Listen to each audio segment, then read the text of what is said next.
السلام عليكم ورحمة الله وبركاته. أهلا وسهلا بكم فيديو جديد. وقبل ما نبدأ الفيديو يا ريت تشتركوا في القناة وتفعلوا زر الجرس عشان يوصلكم كل جديد بقدمه. النهاردة يعني ليا فترة طويلة خالص ما صورتش. آخر فيديو نزل على القناة كان فيديو إن أنا وديت التوأم الحضانة، وكنت في قمة سعادتي وقمة حماسي للموضوع، حماس الأمهات طبعا. بس كنت فاكرة نفسي خلاص يعني الدنيا هتحلو. بس الواقع طلع غير كده خالص. هنام وهصحى براحتي وخلاص، طالع بكرة براءة، هنام وهصحى على رواق. لكن اللي حصل في الواقع غير كده خالص. انا وديتهم في شهر 2 اللي فات، كان عندهم بالظبط 3 سنين وشهرين. احنا حاليا دلوقتي انا بصوركم فيديو احنا في شهر 7، هم عندهم 3 سنين و7 شهور. ماشي، هم خدوا مثلا ترم، يعني مدتهم بداية الترم التاني، وقلت الجو دف خلاص، وشهر 2 وخلاص 3 و4، خدوا 2 و3 و4 3 شهور. والدنيا تبقى احسن، مفيش نزلات برد، مفيش تعب. كلام الامهات اللي انا فاكراه، امهات النيو ماميز لسه ما عارفينش الدنيا صح. فالحمد لله اول 3 شهور اللي هو اول ترم من حياتهم خدوه كله نزلات برد، وكله تعب، وكله عياط، وكله زن، وكله مش عايزين يروحوا، وكله ان هم عيبكوا انهم عايزين امهم معاهم تروح الحضانة. بس فبصراحة يعني حسيت ان لا مش هو ده الواقع، مش هو ده اللي انا عايزاه، مش هو ده اللي انا متوقعاه. تصحي بدري، تعملي لانش بوكس وما ياكلوش اللانش بوكس، وتجهزي هدوم، وبدل ما انت عامله هدوم هم البيت بس، بوجي بيت وحضانة، وكل يوم عايزين طقم، والبس ده وما البسي ده. قصة طويلة عريضة. قلت يا ريتني ما رحت وديتهم الحضانة. بس في وسط ده كله كفاية ان انا عليا، يعني انا قلت في نفسي كفاية عليا ان انا باخد لي ساعتين كده نوم بتوع الصبح دول، ايه تروج دماغك كده، تصحي فايقة بقى، تعملي ايه، تجري حوالين نفسك. اول ما ينزلوا من الباص يقولوا لي جعانين على طول. ما انا ما شفتش اطفال كده ان هم واكلينش اللانش بوكس بتاعهم.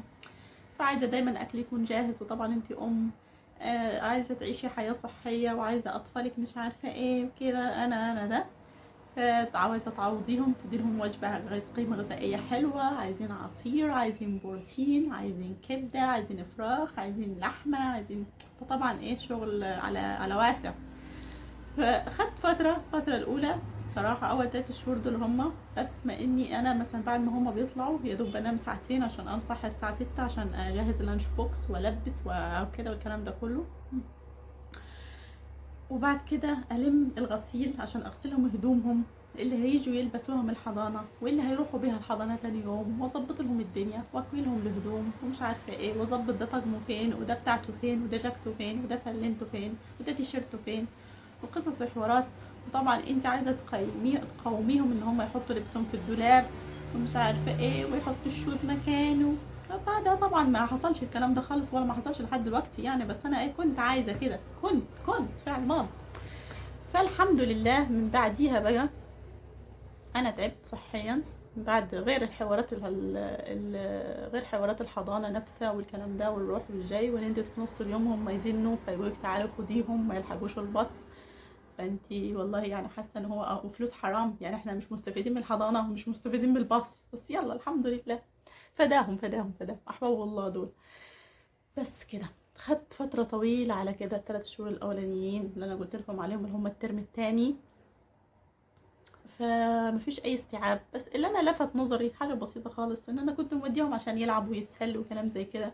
فالحضانه اجبرتني ان انا لازم تلوين معين، واين الواجب يا ماما، ومش عارفه ايه، واخليهم يلونوا داخل الحرف وداخل الصوره والكلام. انا طبعا ولا في دماغي الكلام ده، واين الواجب، ويرنوا عليا ويقولوا لي ليه ما عملوش وليه ما سووش، وانا اصلا مودياهم عشان يحلوا على دماغي، عشان اعرف اعيش وارجع لطبيعتي، مش عشان اعمل واجبات واخلي الواد يلون ونبكوا مع بعض ونصرخ، وده خد لوني وده خد لوني، وانا عايز اللون ده وانا عايز اللون ده. قصه طويله عريضه حزينه انا مش عايزه ادخلكم فيها. بس هو ده ما كنتش انا بصراحه اللي كنت عايزاه وكنت متمنياه يعني في الموضوع. لما كنت في الفيديو اللي فات اللي انتوا شفتوه اللي هو اخر فيديو على القناه وانا متحمسه، ما كنتش عارفه ان الحماس اخرته كده. بالاضافه ان انا بعد فتره تعبت صحيا يعني وشهر 5 عملت عمليه. فده برضو أثر عليا وخلى طاقتي مش زي الاول، في انهم هم عايزين طلبات ومتطلبات. فانا بقيت بصراحه صعب. فهو اللي انا عايزه اقوله لكم. طيب احنا دلوقتي بعدين بعد خلاص، ففي حاجه اسمها، ما كانتش على ايامي دي بصراحه، بس انا اصلا كده ما دخلتش حضانه، ما كانتش على ايامي، في حاجه اسمها النادي الصيفي. فانا قلت يا بنت وديهم النادي الصيفي، وديهم خليهم بالصيف بدل ما يقعدوا يزنوا على دماغك والجو حر. وانا اصلا كنت تعبانه زي ما بقولكم، ما كنتش لسه تعافيت من حوار عمليتي والكلام ده. فقلت وديهم يلا يلعبوا وينبسطوا. وانا فاكره النادي الصيفي ده لعب وانشطه وبتاع. طبعا انا بصراحه ما سالتش على التفاصيل، هو نادي صيفي هيروحوا، قلت يلا خليهم يروحوا من الساعه 7:30 للساعه 2:30، حلوين فضل وعدل. في يومين سباحه، طب هي سباحه يعني في ترفيه الحمد لله. عيالي ما رضوش ينزلوا السباحه اصلا، بس يلا ما علينا الحمد لله على كل حال. فوديتهم، معرفش اني برضو كل يوم هيجوا تعبانين وحراره، مش شمس والحر. ليه طفل بصراحه عنده دلوقتي حاليا مثلا 3 سنين ونص، انا خلاص قدمت ودفعت الفلوس وانا مستحمل الفلوس، ما هي مش فلوس حرام يعني. ف وديه الحضانة، يطلع الساعة 7:30، يجي الساعة 2:30 في عز الحر، في العباس، في عز الصهد اللي احنا فيه. ليه. وحمام السباحة بيجوا الساعة 4 العصر برضه في عز الحر. ويكون هما الحمد لله ما ينزلوش حمام السباحة، ما نزلوش غير مرة واحدة بس، واحد فيهم نزل مرة واحدة بس ورفض الموضوع. بس برضه اللي ما يروحش حمام السباحة بينزلوه الملعب. فالملعب حر، حتى لو كان فوقيه مش تندة ومش تندة والكلام ده، اصلا الجو عموما حر. وبقينا بدل ما نعانوا من الكحة والعطس والسعال الليلي، لا بنعانوا بالحرارة والتهاب اللوز. انا عيالي ما كانوش التهبوا لوز، هم التهبوا 3 مرات من اول شهر 5. فالحمد لله على كل حال، وعايشين بالخافض. وكل اسبوع والتاني هو دور الحراره ودور السخونيه، وهم نفس الدكاتره اللي احنا بنروحوا لهم، هو نفس الشكوى، اللوز والتهاب الحلق والكلام ده كله. فانا بصراحه يعني بناشد كل الامهات، مفيش حاجه اسمها نادي صيفي. في الصيف العيل يقعد معاكي يا حبيبتي تحت التكييف، حتى لو هيعمل فيك ايه دي اخر مره واول مره. انا اصلا كده مش ناويه اوديهم حضانه، مش عايزه يعني، انا مش عايزه، بس مش هقدر يعني بصراحه، مش عايزه اوديهم حضانات تاني، عايزه اخليهم تحت معايا يعني، تحت جناحي زي ما يقولوا كده. بس مش هقدر على طاقتهم، وانا طاقتي زي ما قلت لكم والله مش قادره بصراحه. فبس لا حوار النادي الصيفي ده يا جدعان صعب. انا ممكن اوديهم مثلا 3 ساعات، في حضانات بتعمل 3 ساعات وبتاع، ممكن اعمل كده، لكن ما يقعدوش 5 ساعات ويجوني الساعه 2 الظهر والكلام ده كله والحر. وحاسه حرام، والعيل ما ياكلش، هو اصلا في الصيف كده العيل اصلا ملوش نفس للاكل، فلا حرام. فانا حاسه بالذنب، بس في نفس الوقت انا لسه بوديهم حتى الان يعني، انا دلوقتي مطلعهم الصبح عادي. ليه عشان احنا دافعين لفلوس خلاص. دافعين الاشتراك واشتراك الباص واشتراك الحضانه نفسها. فهي ما اقدرش بصراحه الا ابو العيال يقولوا وديهم وديناهم على طول. لكن انا من جوه نفسي وجوه كينونتي من جوه، انا بصراحه ندمانه على فكره النادي الصيفي دي. انا ممكن اوديهم 3 ساعات كده في اليوم ترفيه لعب. وبعدين النادي الصيفي برضو اللي انا اكتشفته ان هو لا، ده مش ترفيه، ده مش لعب، مفيش رفاهيه غير حمام السباحه اللي هم اصلا مش هينزلوه.